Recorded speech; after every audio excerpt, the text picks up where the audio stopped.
Alors, maintenant, la dernière opération qu'il nous reste à voir, c'est le décalage de bits, qu'on appelle le bit shift.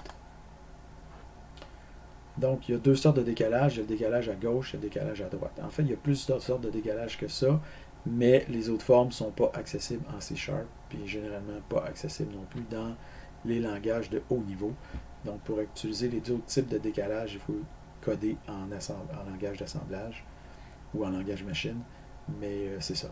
Donc, en C#, puis dans les langages de haut niveau, on a accès juste au décalage à gauche et au décalage à droite. Donc, le décalage à gauche permet de décaler les bits vers la gauche, évidemment, sans se douter. Et vous devez spécifier l'ampleur du décalage en nombre de bits. Okay. Donc, ici, vous avez un exemple de décalage à gauche de un seul bit. Donc, le 1 se retrouve, qui est en position 0, se retrouve en position 1. Le bit ici se retrouve en position. Ils sont tous décalés. Et il y a un 0 qui est introduit par la droite. Okay, donc, et le 0 ici qui est en position 7 est perdu. Donc, les bits sont décalés, le dernier bit ici est perdu et il y a un 0 qui est introduit.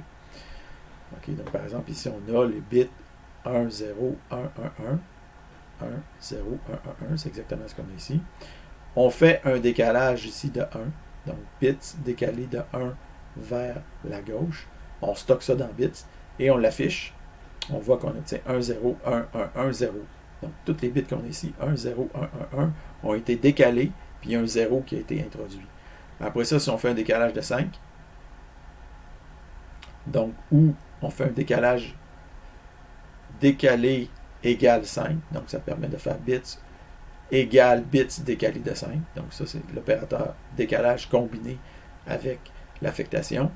Donc, on fait un décalage de 5, et qu'est-ce qu'on a? Bien, on introduit 1, 2, 3, 4, 5 0, plus le 0 qu'on avait introduit ici en haut. Donc, tout ça a été décalé et on a le 0, 1, 0, 1, 1, 1 ici qu'on avait au départ. Okay. Donc, vous faites votre saisie pour ça. Donc, ce qu'il faut comprendre ici, c'est que chaque fois qu'on fait un décalage à gauche, ça correspond à une multiplication par 2. Donc, un décalage de 3 correspond à une multiplication par 2 exposant 3 qui est égal à 8. Donc, on peut vérifier cela avec un nombre aléatoirement choisi. Donc, ici, on choisit un nombre aléatoire. On le prend de type longue parce qu'on fait des multiplications quand même assez considérables. On ne veut pas avoir un débordement. Donc, on prend un type longue, mais on fait quand même un random entier. Après ça, on décale de 1, puis on regarde que le décalage à 1 correspond à une multiplication par 2. On fait un décalage de 3, puis on regarde que ça correspond à une multiplication par 8. On fait un décalage par 5, et on regarde que ça correspond à une multiplication par. Et on fait un décalage de. Et on constate que ça correspond à une multiplication par 128. Okay? Et après ça, vous affichez votre nom. Le décalage à droite. Donc, le décalage à droite, c'est l'inverse du décalage à gauche. Donc, ça permet de décaler des bits vers la droite. Et on doit spécifier l'ampleur du décalage. Le bit qui est le plus à droite, ou les bits qui sont les plus à droite, vont être perdus dans l'opération. Et les bits qui vont être introduits à gauche, ça va être des zéros. Okay? En fait, ça va être des zéros. Il y a des circonstances où ça se peut que ça soit des 1. Donc, si votre nombre est négatif, puis vous faites le décalage à gauche d'un nombre signé, vous allez introduire des 1 à la place de des 0. Mais bon, je ne veux pas rentrer dans ce petit détail ici technique. Okay? Donc, ici, on a toujours notre même nom. On a le 1, 0, 1, 1, 1. Ici, on fait un décalage de 1. Puis quand on fait l'affichage, on va obtenir 1, 0, 1, 1. Donc le 1 ici a été perdu carrément. On a fait un décalage. Ici, on fait un décalage supplémentaire de 3 bits. Puis quand on affiche, bien, on a perdu 1, 2, 3 bits ici. Puis on se retrouve juste avec un 1 au final. Alors, le décalage à droite alors que le décalage à gauche correspondait à une multiplication par 2, le décalage à droite correspond à une division entière par 2. Donc, par exemple, si vous faites un décalage de 3, ça va correspondre à une division entière par 2 exposant 3 qui est égal à 8. On peut vérifier ça avec un nombre aléatoire choisi, mais supérieur ou égal à 65 536. Pour être sûr justement que, en tout cas, peu importe là. Donc, si on prend un nombre entier ici, Next, puis on fait un OU avec 65 536 pour être sûr qu'il est assez grand, notre nombre. Okay? Parce qu'on veut éviter d'avoir peut-être des divisions par 0, des trucs comme ça. Donc on veut être sûr d'avoir un nombre assez grand. Donc si on fait un n décalé de 1, ça va être égal à n divisé par 2. N décalé de 3, ça va être égal à n divisé par... Après ça, n décalé de... ça va être égal à n divisé par 1024. True. Et finalement, on affiche la norme n. Alors, à quoi ça sert de décaler? Donc, typiquement, les décalages servent à deux choses. D'abord, multiplier ou diviser par une puissance de 2 rapidement. Ensuite, récupérer ou modifier une valeur dans un bit field. Donc, c'est quoi un bit field? Donc, un bit field, c'est un amas compact de données qui est compressé dans un entier unique de 8, 16 ou 32 bits ou plus.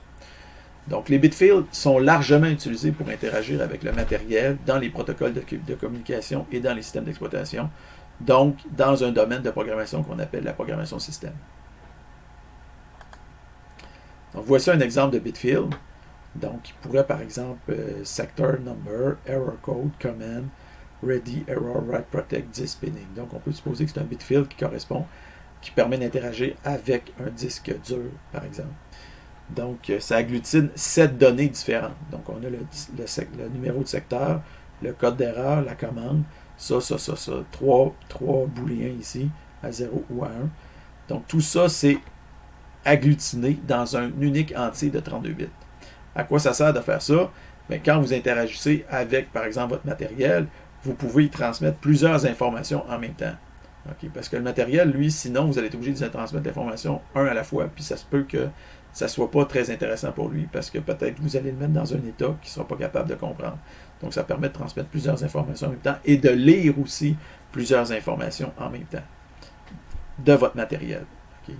Parce que c'est coûteux d'échanger avec le matériel, donc le fait de pouvoir combiner plusieurs informations en même temps, ça rend les choses plus efficaces.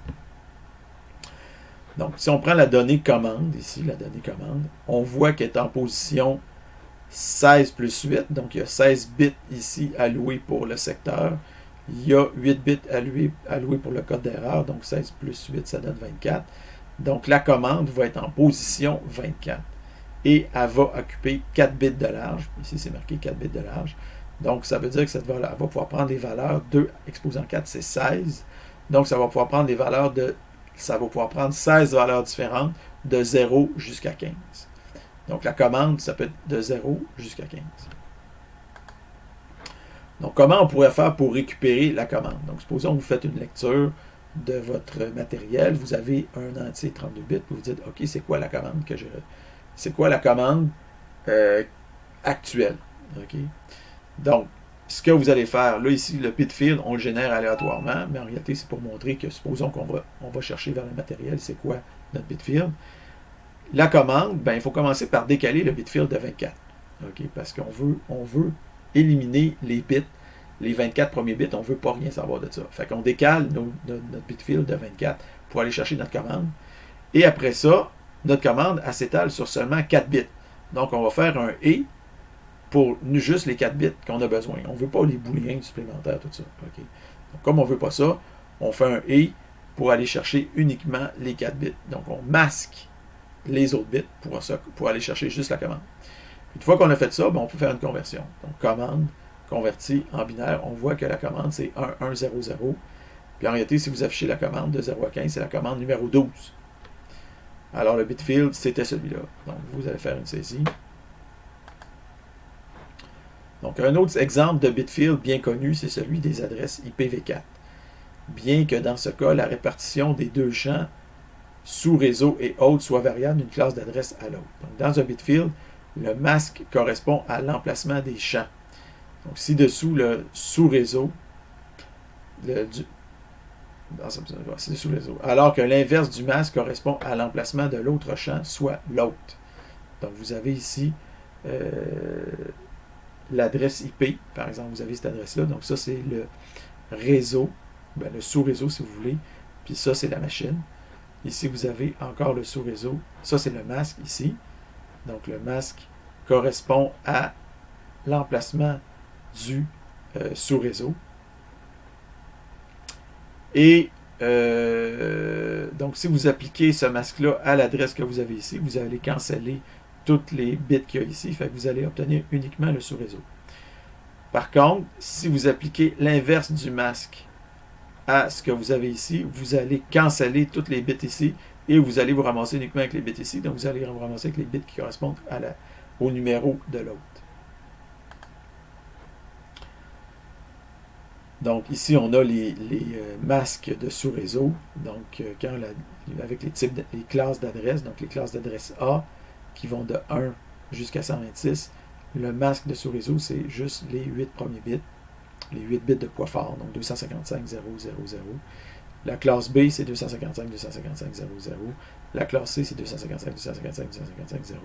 Après ça, il y a des réservés puis il y a des expérimentales. Donc, en résumé, le décalage à gauche, ça multiplie par une puissance de 2, ça permet de modifier un champ dans un bit field.